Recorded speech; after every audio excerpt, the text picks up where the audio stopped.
My sister helped my ex win custody over my son, but I found out why she really turned against me. The moment I walked into the courthouse, I realized my biggest betrayal wasn't coming from my ex. It was sitting right beside him. My own sister was testifying against me, painting me as an unfit mother in front of everyone. I stood frozen in the doorway, clutching my lawyer's arm so hard I probably left marks. There she was, Andrea, my big sister, the woman who taught me to ride a bike and held my hair back when I was sick, sitting at the opposing table like she belonged there. She wore her navy blazer, the one I helped her pick out for job interviews 3 years ago. Her hair was pulled back in that perfect bun she always managed, but I could never replicate. Professional, trustworthy, the kind of person judges listen to. Your Honor, she was saying, her voice carrying across the room with practiced confidence. I've witnessed firsthand how my sister's erratic behavior has affected my nephew. Just last month, I found him crying because she'd forgotten to pick him up from school. Again, the lie hit me like cold water. I'd never forgotten a pickup. Not once. But there she was, spinning fiction with the same voice that used to read me bedtime stories. My lawyer, Rebecca Stone, squeezed my elbow. Breathe, she whispered. We knew this might happen. But we hadn't known. Not really. I'd suspected my ex, Caleb, would get nasty. I'd prepared for him to twist every argument we'd ever had. Every moment of exhaustion from single parenting. Every time I'd needed help. What I hadn't prepared for was watching my sister help him do it. She's unstable, Andrea continued, gesturing toward me like I was evidence in a crime scene. Her apartment is a mess. She can barely keep herself together, let alone care for a 5-year-old. Judge Morrison, a stern woman with silver hair and reading glasses that made her look perpetually skeptical, scribbled notes. She'd been presiding over family court for 15 years. She'd seen every trick in the book, but she'd never met my sister. Andrea had always been good with people. Charming. The kind of person who remembered your birthday and asked about your dog by name. Teachers loved her. Bosses promoted her. Men dated her seriously. Not like the string of disasters I'd collected over the years. I love my sister, she said, and I swear she managed to look sad about it. But love doesn't make someone a good parent. The words twisted something deep in my chest. Love doesn't make someone a good parent. She'd said those exact words to me 2 months ago, but in a completely different context. We'd been talking about our own mother, about how mom had tried her best, but sometimes love wasn't enough to fix everything. Now Andrea was using our private conversation against me in court. Caleb sat next to his lawyer looking smug. He'd gained weight since our divorce. Stress eating, probably, though he'd never admit it. His tie was crooked. 6 months ago, I would have reached over and straightened it without thinking. I clenched my fist to stop myself from yanking the crooked tie straight. He was going for full custody, not joint custody, like most divorced fathers. Full custody of Liam, my baby, my everything. And apparently, he'd recruited my own sister to help him steal my son. Mrs. Porter, Judge Morrison said, addressing Andrea with the respect that came automatically when someone looked put together and spoke incomplete sentences. How long have you observed these concerning behaviors? Since the divorce proceedings began, Andrea replied smoothly. The stress has been overwhelming for her. She's been drinking more, staying out later, leaving Liam with babysitters he doesn't know. Another lie. I'd had 2 glasses of wine with dinner exactly once in the past month, and Andrea had been there. She'd encouraged it, actually, saying I needed to relax. As for babysitters, the only person I'd left Liam with was Andrea herself. My stomach twisted as I realized what she was doing. Every confidence I'd shared, every moment of vulnerability, every time I'd admitted to struggling, she was weaponizing all of it. Rebecca stood up. Objection, Your Honor. The witness is speculating about my client's mental state. Sustained, Judge Morrison said, but the damage was done. Andrea had planted seeds of doubt, and they were already taking root. I can provide specific examples, Andrea said before anyone could stop her. Last Tuesday, I went to check on them and found dirty dishes piled in the sink, laundry everywhere, and Liam eating cereal for dinner because she'd forgotten to grocery shop. I had been sick with the flu. Andrea knew that. She'd brought me soup and offered to help clean up, but I'd told her not to worry about it. Liam had specifically requested cereal for dinner, Lucky Charms his favorite treat, and I'd given in because I felt guilty about being bedridden all day. But the way she told it, I sounded neglectful, incompetent. Your Honor, Rebecca tried again, we'd like to cross-examine this witness. In due time, Counselor. Judge Morrison turned back to Andrea. Mrs. Porter, are you aware of any substance abuse issues? My heart stopped. Substance abuse? I barely took Tylenol when I had a headache. Not drugs, Andrea said carefully, but she's been relying heavily on alcohol to cope, and prescription sleep aids. She mentioned taking them together to shut off her brain after particularly difficult days. I had said that once, when I'd been so exhausted from working double shifts and dealing with Caleb's lawyer that I couldn't fall asleep. I'd taken some sleep medicine that my doctor had prescribed after the divorce and mentioned to Andrea that it helped quiet the anxiety spiraling in my head. She'd made it sound like I was popping pills and chasing them with vodka. The courtroom felt smaller with every word she spoke. The walls were pressing in, the air getting thinner. This was my sister. The person who'd held my hand when Mom died, who'd helped me move into my first apartment, who'd been in the delivery room when Liam was born, crying almost as hard as I was when they placed him on my chest. That same sister was now systematically dismantling my life. Mrs. Porter, Judge Morrison said, in your opinion, would it be in the child's best interest to remain in his mother's primary custody? Andrea looked directly at me then, and for just a second I saw something flicker across her face. Guilt? Regret? It was gone so fast I might have imagined it. No, Your Honor, she said quietly. I believe Liam would be safer and more stable with his father. The gavel might as well have been a sledgehammer hitting my chest. Caleb's lawyer, a sharp woman in an expensive suit, nodded approvingly. Caleb himself looked like he was trying not to smile. And my sister, my big sister who'd taught me everything about being strong, sat there looking like she'd just performed a mercy killing. Rebecca was writing furiously, probably preparing our counterattack. But what could we say? That Andrea was lying? She was family. She had no obvious motive to hurt me. To Judge Morrison, she looked like a concerned aunt trying to protect her nephew. If only she knew Andrea was being paid for her concern. But I didn't know that yet. All I knew was that my world was crumbling, and the person I'd trusted most in it was holding the wrecking ball. We'll recess for 15 minutes, Judge Morrison announced. When we return, we'll hear from the defense. As people filed out of the the courtroom, Andrea finally looked at me again. She mouthed something that might have been, "I'm sorry," but her eyes were hard, determined. Whatever apology she thought she was offering, it was too little and too late. My son's future hung in the balance, and my sister had just thrown her weight onto the wrong side of the scale. To understand how completely Andrea destroyed me in that courtroom, you need to know what she meant to me before everything went wrong. Andrea was 8 years older, which made her less of a sister and more of a third parent growing up. When mom worked double shifts at the hospital, Andrea picked me up from school. When I had nightmares, she let me crawl into her bed. When kids made fun of my thick glasses and secondhand clothes, she walked me to class the next day and dared anyone to say something. She was everything I wanted to be: smart, confident, successful. While I struggled through community college and dead-end jobs, Andrea graduated with honors and landed a position at a marketing firm downtown. She had her own apartment at 22, a reliable car, and a savings account that didn't make her panic when she looked at it. I was 26 when I met Caleb at a bar where Andrea was celebrating a work promotion. He was charming in that easy way some men have. Quick smile, good listener, the type who remembered your drink order. Andrea approved immediately. "He's stable," she told me later, and coming from her, that was the highest compliment. "You need stable." She was right. My dating history was a parade of musicians, bartenders, and guys who lived in their parents' basements. Caleb had a steady job in insurance, a condo, and actual furniture instead of milk crates and mattresses on the floor. When he proposed after a year of dating, Andrea helped me pick out my wedding dress. The marriage lasted 3 years. Long enough for me to get pregnant with Liam, long enough for me to realize that Caleb's stability came with a price. He controlled everything: what we watched on TV, where we went for dinner, how I spent money. He made me feel grateful for things I should have taken for granted, like having an opinion about our own life. When Liam was born, things got worse. Caleb wanted me to stay home but complained about money constantly. He criticized my parenting while refusing to help with night feedings or diaper changes. I was drowning, but every time I tried to talk to him, he made me feel like I was being dramatic. Andrea saw it happening. She'd come over and find me still in pajamas at 3 in the afternoon, dishes piled up, Liam crying while I sat on the couch feeling like a failure. She never judged me for it. She just rolled up her sleeves and helped. "You're not okay," she told me one afternoon while folding baby clothes I'd left in the dryer for 3 days. "This isn't working." I started crying. The ugly, messy kind of crying that scares babies and makes your nose run. I don't know what's wrong with me. Other women do this. Other women don't have husbands who act like having a family is some kind of favor they're doing you. That was the moment I knew she was right. Andrea didn't sugarcoat things. She never told me what I wanted to hear just to make me feel better. When she said something, I listened. The divorce took 8 months to finalize. Caleb fought me on everything: custody, money, who got the couch. He wanted Liam on weekends and alternate holidays, which seemed reasonable until I realized he was already planning to move 2 hours away for a job promotion. Weekend visits would become phone calls and birthday cards if I was lucky. Through it all, Andrea was my anchor. She helped me find a lawyer, loaned me money for the retainer, and let me cry in her kitchen at least twice a week. When I couldn't afford daycare, she adjusted her work schedule to watch Liam. When I needed someone to talk to at 2 in the morning because I was spiraling about custody arrangements, she answered her phone. "You're a good mother," she'd remind me whenever doubt crept in. "Don't let him convince you otherwise." I believed her because I had to. When your whole world is falling apart, you cling to the people who tell you you're going to be okay. Andrea had been telling me that my entire life, and she'd never been wrong before. We developed a routine after the divorce. Every Sunday, I'd drive Liam over to her apartment for family dinner. She'd cook something elaborate: homemade pasta, roasted chicken, elaborate desserts that took all afternoon. Liam would play with the puzzle collection she kept in her spare room while we talked about work, dating, and the thousand small struggles of single motherhood. Caleb called again about Christmas. I'd tell her, and she'd roll her eyes. What did he want this time? Liam for the whole week. Says his parents are flying in from Arizona and they never get to see their grandson. His parents didn't bother visiting when you were married. Now suddenly they're devoted grandparents? She had a way of cutting through Caleb's manipulations that I couldn't manage on my own. When he tried to make me feel guilty for keeping his son away from him, Andrea reminded me that he'd chosen to move to another city. When he complained about child support, she pointed out that I was covering daycare, insurance, and everything else while working 2 part-time jobs. "Don't let him rewrite history," she'd say. "You know what really happened." Those Sunday dinners became the highlight of my week. Liam adored his Aunt Andrea. She was the fun adult who let him have dessert before dinner and taught him card games that were probably too advanced for a 4-year-old. She bought him books and art supplies, took him to the zoo, and listened with genuine interest when he explained the plot of whatever cartoon he was obsessed with that week. I trusted her completely, with my son, with my secrets, with my fears about whether I was screwing up this whole parenting thing. When Liam started having nightmares about his dad moving away, I called Andrea. When I worried that working so much was hurting my relationship with my son, Andrea reassured me. "You're doing what you have to do to take care of him," she'd say. "He'll understand that when he's older." She was my voice of reason, my sounding board, my safety net, the one person in the world I knew would always be on my side. That's what made her betrayal so devastating. It wasn't just that she lied about me in court, it was that she used everything I'd told her, every moment of weakness, every confession, every time I'd admitted to struggling, as ammunition against me. The woman who'd held my hair back when I was sick was now trying to take my son away. The sister who taught me to be strong was the one tearing me down. I should have seen the signs. Looking back, I can trace the exact moment things started to change. It was 6 months before the custody hearing, right around the time Caleb started threatening to petition for full custody instead of just increased visitation. Andrea began asking more questions during our Sunday dinners. Not the supportive, sisterly kind she'd always asked, but probing ones that felt like job interviews. "How are you managing financially? Really managing, I mean. Are you dating anyone? Because if Caleb's lawyers find out, they might use it against you. You seem tired lately. Are you getting enough sleep?" I thought she was looking out for me, helping me prepare for whatever Caleb might throw at me. I told her everything. About the nights I lay awake worrying about money, about the guy I'd gone on 3 dates with but wasn't sure about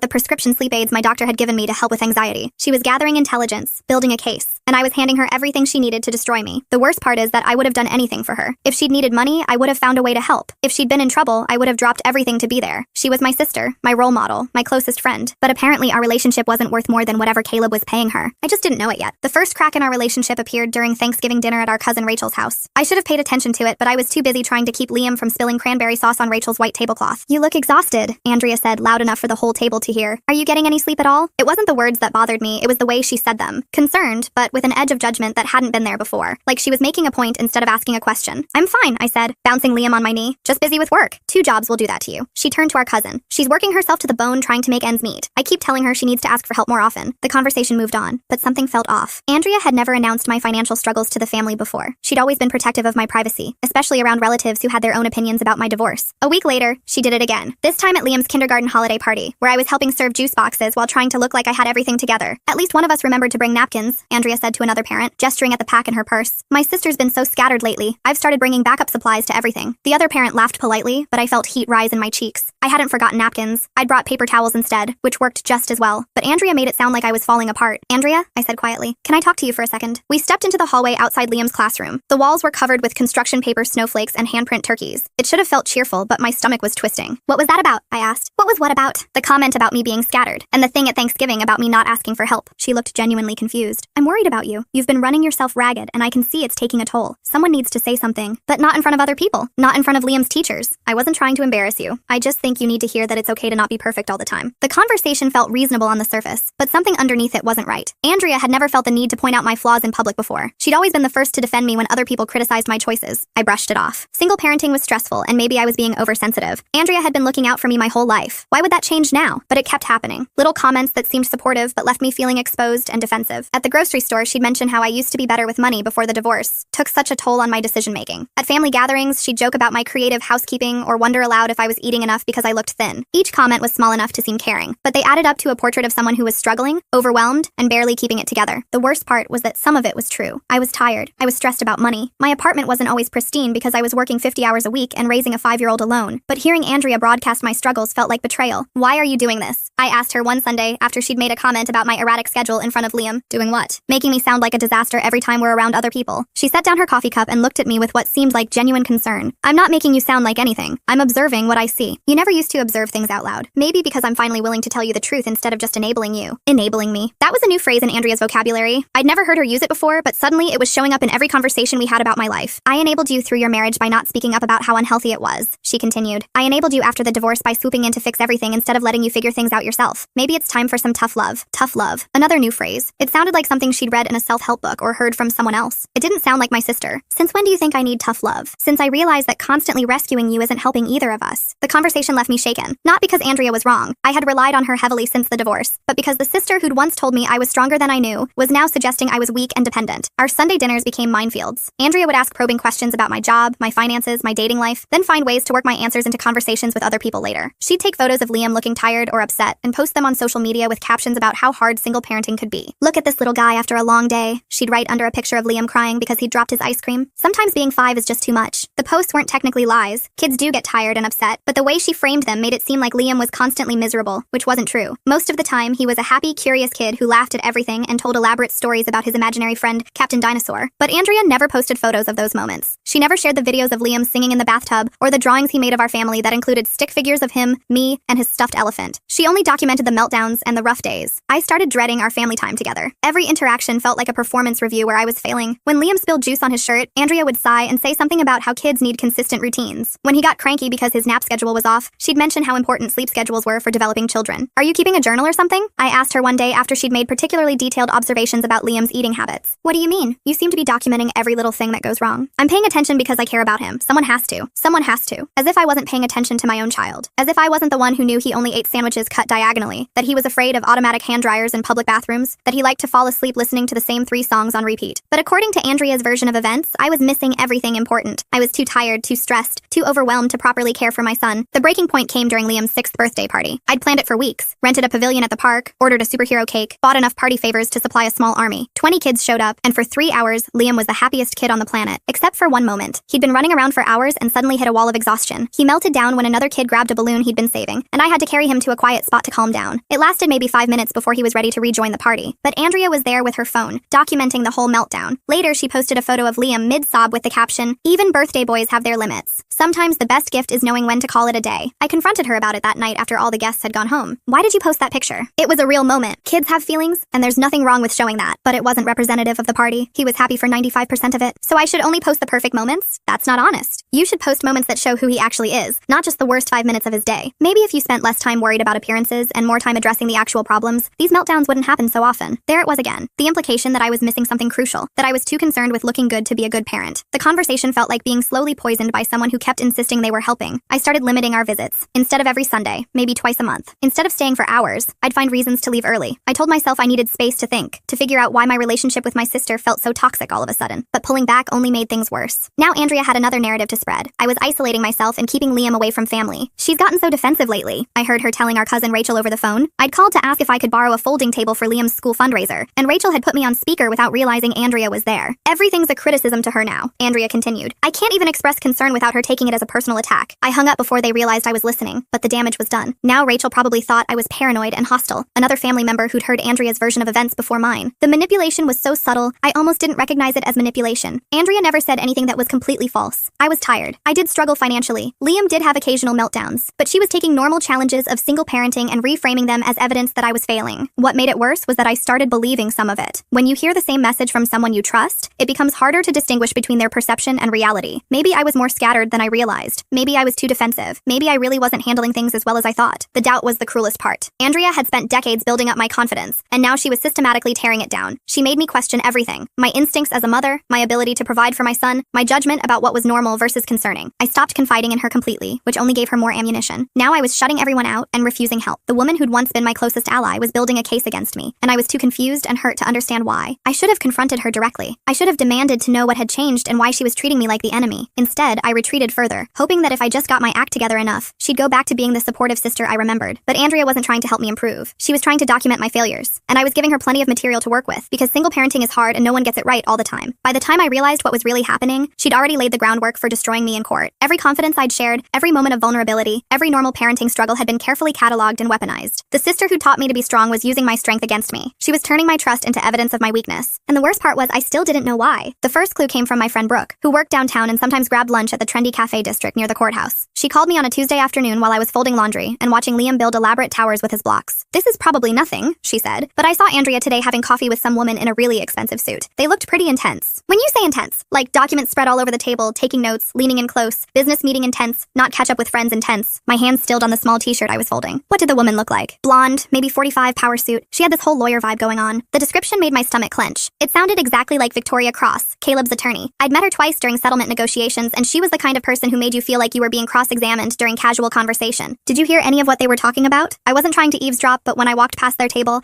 I caught something about building a stronger case and documented evidence. Sorry, I know that's not much help. Building a stronger case. The phrase stuck with me long after we hung up. What case would Andrea be discussing with someone who looked like Caleb's lawyer? I told myself I was being paranoid. There were plenty of lawyers in expensive suits who grabbed coffee downtown. Just because this woman looked like Victoria Cross didn't mean she was Victoria Cross. But doubt had been planted, and it grew quickly. 2 days later, I decided to test my theory. I called Andrea and mentioned casually that Caleb's lawyer had been asking for character references. Really? Andrea's voice sharpened with interest. What kind of references? People who've seen me with Liam regularly, I guess. Rebecca thinks it's just standard procedure, but it made me nervous. You should be nervous. Character witnesses can make or break a custody case. The way she said it felt too knowledgeable, too confident, like she'd been researching custody battles or talking to someone who had. Have you been reading about custody law? I asked, trying to keep my tone light. Just trying to understand what you're going through. I want to be supportive. Supportive. That word had lost all meaning between us. I started paying closer attention to Andrea's schedule and behavior. She'd always been busy with work and social obligations, but lately she'd been mysteriously unavailable at odd times. Wednesday afternoon coffee dates that ran long, Saturday morning errands that took all day, phone calls she'd step outside to take, even when we were at family gatherings. The next piece of evidence came from Facebook, of all places. I was scrolling through my feed when I saw that Andrea had checked in at Meridian Restaurant, the expensive steakhouse downtown that she usually said was overpriced and pretentious. The timestamp was from last Thursday at 7:30 p.m. That same Thursday, she'd canceled our dinner plans because she was coming down with something and needed to rest. Meridian Restaurant wasn't where you went when you were sick. It was where you went for business dinners and celebrations, the kind of place where people discussed important deals over $100 bottles of wine. I screenshot the check-in before she could delete it. My paranoia was turning into investigation mode, and I didn't like the person I was becoming. But Andrea's behavior had been so strange for months that I couldn't ignore the possibility that something was seriously wrong. The breakthrough came when I was helping Liam with a school project about family trees. He needed photos of relatives, and I remembered that Andrea had taken some great pictures at our cousin's wedding last summer. I texted her asking if she could send them to me. Can't find them right now, she replied. Maybe later. That was unusual. Andrea was obsessively organized about photos. She had albums dating back to high school, all labeled and chronologically arranged. She could find any picture within minutes. But when I was at her apartment the following Sunday, I noticed her laptop was open on the kitchen counter with a photo editing program running. She was cropping a picture of Liam from the wedding. Specifically, she was removing me from the frame. What are you working on? I asked. She quickly minimized the window. Just organizing old pictures. Can I see? Maybe you found those family photos Liam needs. Later, I'm not finished yet, but I'd already seen enough. The edited photo showed Liam looking tired and slightly overwhelmed, which he had been toward the end of a long day. But in the original version I'd glimpsed, he was holding my hand and smiling. Andrea had carefully removed the context that showed him happy and secure with his mother. She was creating a false narrative, one photo at a time. That night, I called Brooke back. I need you to do me a favor, and it's going to sound completely paranoid. What kind of favor? If you see Andrea downtown again, especially with that lawyer-looking woman, can you try to get a picture? Or at least try to hear more of their conversation? Are you serious? I think my sister might be working with my ex's legal team. I know how that sounds, but things have been really off with her lately. Brooke was quiet for a moment. How off? I told her about the strange schedule changes, the canceled plans, the weird questions Andrea had been asking about my finances and dating life. I told her about the photo editing and the sudden expertise in custody law. That does sound suspicious, Brooke admitted. Okay, I'll keep my eyes open. I didn't have to wait long. 3 days later, Brooke called me with excitement in her voice. I saw them again. Same cafe, same table. And you're right, it's definitely Victoria Cross. I looked her up online after you described her. What were they talking about? I managed to sit at the table behind them and pretend to work on my laptop. They were going over some kind of timeline. Andrea had a notebook full of dates and notes. She was telling Victoria about times when Liam seemed upset or when you seemed stressed. My hands were shaking as I held the phone. What kind of notes? Specific stuff, like March 15th, Liam crying after school pickup, seemed hungry. And March 22nd, apartment messy when I visited, dishes in sink. She had pages of this stuff. Andrea had been building a case against me for months. Every visit, every interaction, every small moment of normal parenting stress. She'd been documenting it all as evidence of my incompetence. There's more, Brooke continued. Victoria handed her an envelope. It looked thick, like there was cash in it. The room tilted around me. Cash? I can't be sure, but Andrea checked inside the envelope and nodded before putting it in her purse. It definitely looked like some kind of payment. My sister was being paid to spy on me, to document my failures, to build a case for why I shouldn't have custody of my own son. I hung up and immediately called Rebecca Stone. I need to see you as soon as possible, I told her. I think I know why Caleb is so confident about getting full custody. Rebecca met me at her office that evening after her regular hours. I laid out everything. The mysterious meetings, the photo editing, the documented observations, the possible payment. This is serious, she said when I finished. If your sister is being compensated to provide testimony against you, that's witness tampering. But we need proof. What kind of proof? Bank records, text messages, emails, anything that shows coordination between her and Caleb's legal team, anything that proves payment for testimony. I knew Andrea's passwords. We'd shared Netflix and Hulu accounts for years, and she'd always used variations of the same password for everything. It felt like a violation to even consider using that information against her, but she'd been violating my trust for months. That night, after Liam was asleep, I opened the shared family account we'd both used for years to swap photos and schedules. My hands shook as the inbox loaded and I began searching. I found them immediately. Dozens of emails over the past 4 months, starting right around the time Andrea's behavior had begun to change. The subject lines made me sick. Timeline of concerning incidents. Additional documentation. March observations. Payment schedule confirmation. Testimony preparation meeting. Thursday 3 p.m. I opened the oldest email first, dated 4 months ago. Andrea, thank you for agreeing to help us build a comprehensive case for Caleb's custody petition. As discussed, we'll need detailed documentation of any incidents that demonstrate instability or poor judgment on the mother's part. Please keep careful records of dates, times, and specific observations. Our first payment of $2,500 has been deposited to the account number you provided. Additional payments will follow as outlined in our agreement. Victoria, $2,500. My sister had sold me out for $2,500. I kept reading, each email making me sicker than the last. Andrea's replies were clinical and detailed, like surveillance reports. Victoria, following up on our conversation. Observed several concerning incidents this week. Monday 3:15, subject appeared disorganized during school pickup. Child seemed hungry and tired. Tuesday 3:16, visited subject's apartment. Found dishes unwashed. Laundry piled on furniture. Overall appearance of poor housekeeping. Child was watching inappropriate television programming. Violent cartoon. Wednesday 3:17, subject canceled family dinner citing work obligations, suggesting possible employment instability. Subject? She was calling me subject like I was a case study instead of her sister. The emails went on for months, each one cataloging my supposed failures as a mother. Everything I'd confided in Andrea, every moment of struggle I'd shared, had been twisted and reported back to Caleb's legal team. But the worst part was discovering how calculated it all was. There were emails where Victoria coached Andrea on what to look for, how to document incidents, and how to present her observations in court. Andrea, remember that the goal is to establish a pattern of instability and poor judgment. Focus on specific examples rather than general concerns. Dates and details are crucial. The judge will be more persuaded by concrete incidents than vague observations about the mother's overall demeanor. There were also emails about payment schedules. Andrea had received $2,500 initially, then $1,000 payments every 2 weeks for ongoing documentation services. The final payment, $5,000, would be made after her testimony in court. My sister had been paid over $12,000 to destroy my life. I printed everything. Every email, every payment confirmation,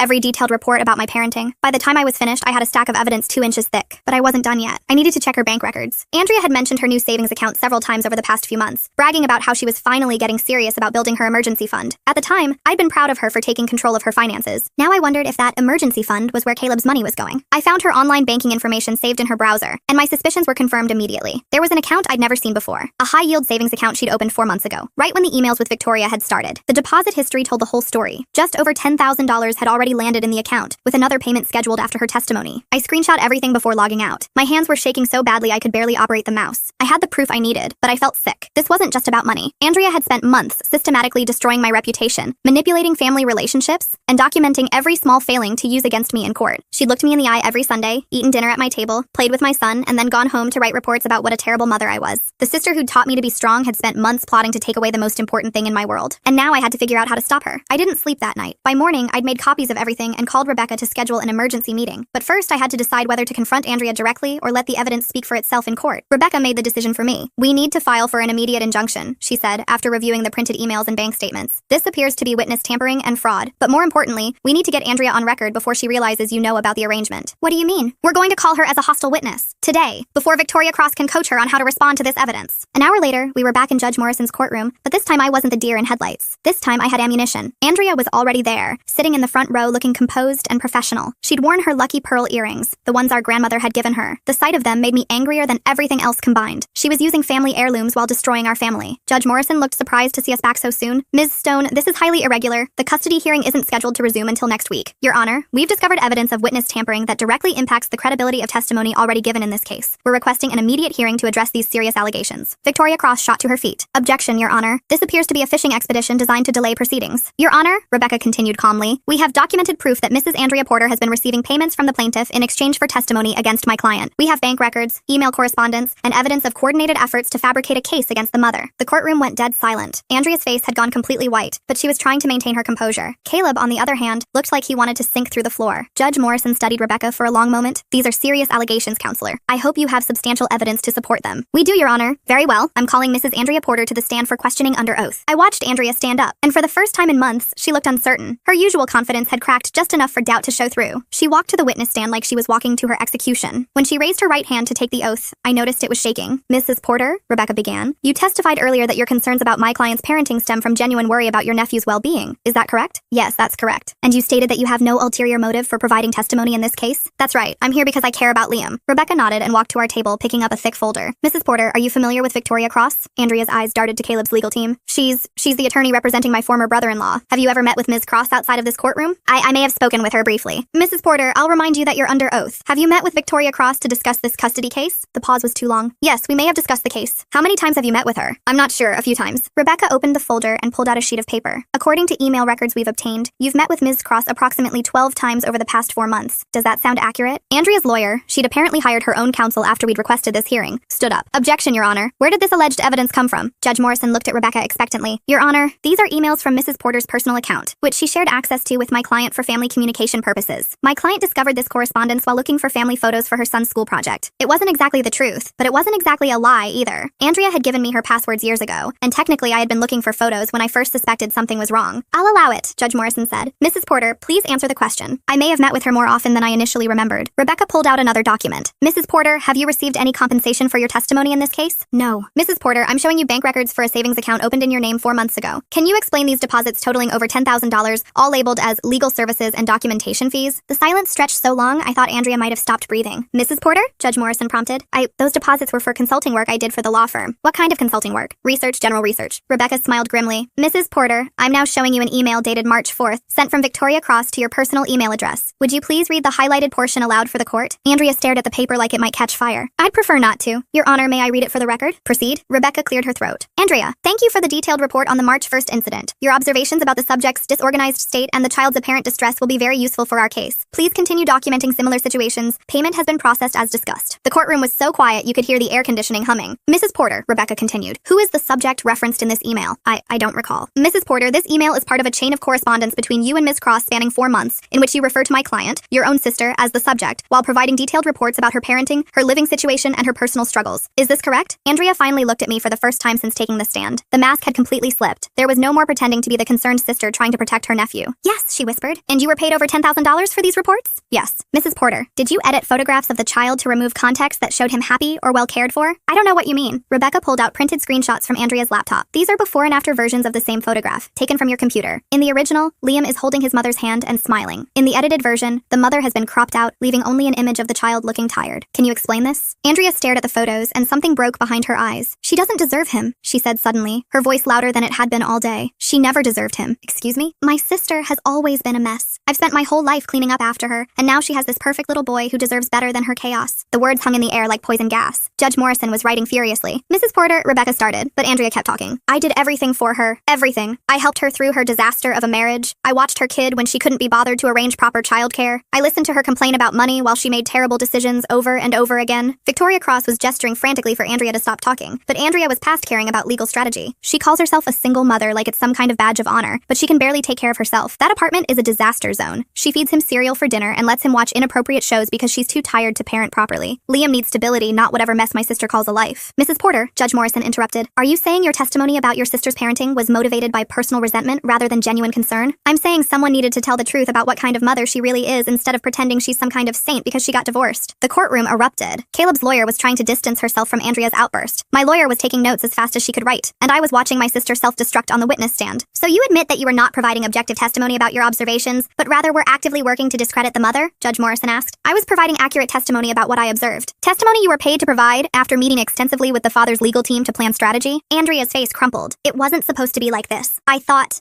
if Caleb had custody, Liam would have a more stable life. I thought I was helping him. By taking money to spy on your sister and edit photographs to make her look like an unfit mother? I needed the money, she said quietly, and I thought it was the right thing to do for Liam. Judge Morrison set down her pen and looked at Andrea with the kind of expression usually reserved for people who kicked puppies. Mrs. Porter, what you've described is not concern for a child's welfare. It's witness tampering, fraud, and a profound betrayal of family trust. Your testimony is stricken, and I'm referring this matter to the district attorney to review for potential criminal charges. Andrea finally looked at me again, and for a moment, I saw the sister I used to know, the one who looked scared and lost and sorry for what she'd done, but it was too late for sorry. Furthermore, Judge Morrison continued, given the extensive evidence of coordination between the father's legal team and a witness who is being financially compensated for testimony, I'm awarding full custody of the minor child to the mother, effective immediately. The gavel came down like thunder. Caleb's face was the color of old snow. Victoria Cross was packing her briefcase like the building was on fire, and Andrea was sitting in the witness box, crying for the first time since our mother's funeral. I should have felt victorious. I'd won. Liam was mine, and no one could take him away from me now. Instead, I felt empty, because winning meant my sister had lost everything, her reputation, her integrity, and any chance of being part of our family again. The woman who'd taught me to be strong had destroyed herself trying to prove I was weak. And the worst part was, she'd been wrong about everything. The news traveled fast through our family. By the time I got home from court, my phone was buzzing with calls and messages from relatives who'd heard bits and pieces of what happened. Some were shocked. Others admitted they'd suspected something was wrong with Andrea's behavior lately but hadn't wanted to say anything. Our cousin Rachel was the first to call. I owe you an apology, she said without preamble. I should have questioned what Andrea was telling me instead of just believing it. What did she tell you? That you were struggling more than you wanted to admit. That you'd gotten defensive when she tried to help. She made it sound like you were having some kind of breakdown and couldn't see it. I'd wondered how many of these conversations had happened behind my back. How many family members had been walking on eggshells around me because Andrea had convinced them I was fragile and unstable. She was building a narrative, I told Rachel, making everyone think I couldn't handle being a single mother so that when she testified against me, it would seem believable. It worked, Rachel admitted. I was worried about you, but I thought pushing too hard would make things worse. I should have trusted my instincts and talked to you directly. That conversation repeated itself over the next few days with different relatives. Andrea had been so thorough in her manipulation that she'd convinced half the family I was falling apart. Now they were all backtracking, apologizing for believing her version of events. The hardest call came from our father. I don't understand, he said, and he sounded older than I'd ever heard him. Why would she do this to you? To Liam? I think she convinced herself she was helping him, I said. She thought I wasn't good enough to be his mother, and somehow that justified everything else. But the money, the money makes it harder to excuse. Dad was quiet for a long time. I never want to see her again, he finally said. What she did to you, what she put Liam through, I'm done with her. The finality in his voice surprised me. Dad had always been the peacekeeper in our family, the one who smoothed over conflicts and encouraged forgiveness. But this was beyond anything that could be smoothed over. Andrea tried to contact me exactly once. She sent a long email 3 days after the court hearing, and I almost deleted it without reading it. But curiosity won out. It was a masterpiece of self-justification. She was sorry things had gotten out of hand, but maintained that her concerns about my parenting were legitimate. She claimed the money had been incidental. Victoria Cross had offered to pay her for her time, and she'd accepted because she needed the financial help. She said she hoped someday I'd understand that everything she'd done came from a place of love for Liam. Love, the word made me sick. I didn't respond to the email. What was there to say? That love doesn't involve taking money to spy on someone? That love doesn't include editing photos to make a child look miserable? That love doesn't mean systematically destroying someone's reputation and trying to take away their child? Andrea had redefined love to justify her actions, but her definition was unrecognizable to me. The legal consequences came quickly. The district attorney's office was very interested in the witness tampering case, especially given how thoroughly documented everything was. Victoria Cross was facing her own ethics investigation for coordinating paid testimony. Caleb, meanwhile, had disappeared. His lawyers withdrew from the case, and he'd apparently moved back in with his parents in Arizona. The last I heard, he was trying to get a job selling insurance in Phoenix Phoenix and pretending none of this had ever happened. But the most important consequence was the simplest one. I got to keep my son. The custody order was ironclad. Liam would live with me full-time, with standard visitation rights for his father if and when Caleb decided to exercise them. Given that he'd fled the state and shown no interest in actually spending time with Liam, I wasn't holding my breath. Explaining everything to a 6-year-old was harder than I'd expected. Why doesn't Aunt Andrea come to Sunday dinner anymore? Liam asked one evening while we were making pancakes for dinner, something Andrea would definitely have judged, but which made him incredibly happy. Aunt Andrea made some bad choices, I told him. She said things that weren't true about our family and now she can't visit us anymore. Was she lying? Yes, she was lying. Why would she lie about us? It was a good question, and I didn't have a good answer. Sometimes adults make really bad decisions, even when they think they're doing the right thing. Aunt Andrea thought she knew what was best for you, but she was wrong. Liam considered this while flipping his pancake. I like living with you, he said finally. I like living with you too, buddy, and I don't want to live with Daddy. You don't have to. You're staying right here with me. That seemed to satisfy him, and we moved on to discussing whether chocolate chips belonged in pancakes. His position, absolutely. Or should be saved for dessert. My position, maybe sometimes. The simplicity of his acceptance helped put everything in perspective. Liam had never doubted that he belonged with me. He'd never seen me as the unstable, inadequate mother Andrea had tried to portray in court. To him, I was just mom, the person who made his breakfast, helped with homework, read bedtime stories, and loved him unconditionally. Andrea's elaborate conspiracy had been based on a fundamental lie, that I wasn't good enough for my own child. But the only person whose opinion really mattered had never believed that lie for a second. 6 months later, I can honestly say my life is better without Andrea in it. I'd thought losing my sister would leave a permanent hole in my world, but instead it felt like finally being able to breathe freely. I stopped second-guessing every parenting decision, wondering if someone was keeping score of my mistakes. I stopped apologizing for my apartment not being perfect, or for giving Liam cereal for dinner when we'd had a long day. I started trusting my own instincts about what my son needed, instead of filtering everything through someone else's judgment. Our Sunday family dinners moved to Dad's house, and they're lighter now, less tense. We don't have to watch our words or worry about casual comments being twisted into evidence against us later. Liam plays with the same puzzles Andrea used to keep for him, but now he can enjoy them without someone documenting his every reaction for ulterior motives. The hardest part is explaining to people what happened. When someone asks about my sister, I have to decide whether to give the short version, we're not close anymore, or the long version, everything I've just told you. Most people can't quite wrap their heads around the idea that someone would spy on their own family for money. It seems too cruel, too calculated. But I've learned that people are capable of darker things than we want to believe, especially when they convince themselves their motivations are pure. Andrea genuinely believed she was saving Liam from an inadequate mother. The money just made it easier to justify what she was already inclined to do. I've also learned to trust my instincts about people's behavior, even when it means acknowledging uncomfortable truths about someone I love. The signs were there for months, the subtle digs, the public criticism, the mysterious schedule changes. I ignored them because I couldn't imagine my own sister betraying me so completely. Now I know better. Trust is earned every day, not guaranteed by shared DNA. Liam is thriving. He's doing well in school, he's made new friends, and he's started taking piano lessons because he heard me humming while cooking dinner one night and decided he wanted to make music too. He rarely asks about his father or his aunt anymore. His world is full enough with the people who choose to be in it consistently and honestly. As for me, I'm stronger than I was before this whole nightmare started, not because I survived my sister's betrayal, but because I learned I could trust myself to protect what matters most. I didn't fall apart when everyone told me I was falling apart. I didn't lose my son to someone who claimed to know better than I did what he needed. I kept fighting for the truth, even when the truth was uglier than I wanted it to be. And in the end, the truth set both of us free. Sometimes I wonder if Andrea realizes what she lost. Not just the money she'll have to pay back, or the criminal charges she's facing, or the family relationships she destroyed, but the genuine love and trust of the people who had supported her unconditionally for her entire life. She traded all of that for $12,000 and the temporary satisfaction of being right about something she was completely wrong about. It wasn't worth it, not even close. But I'm grateful it happened because now Liam and I know exactly who we can count on. Each other and the people who stand by us without expecting payment or keeping score. That's a pretty solid foundation for whatever comes next. Thanks for watching. Don't forget to subscribe, like, and drop your favorite part in the comments. See you in the next one.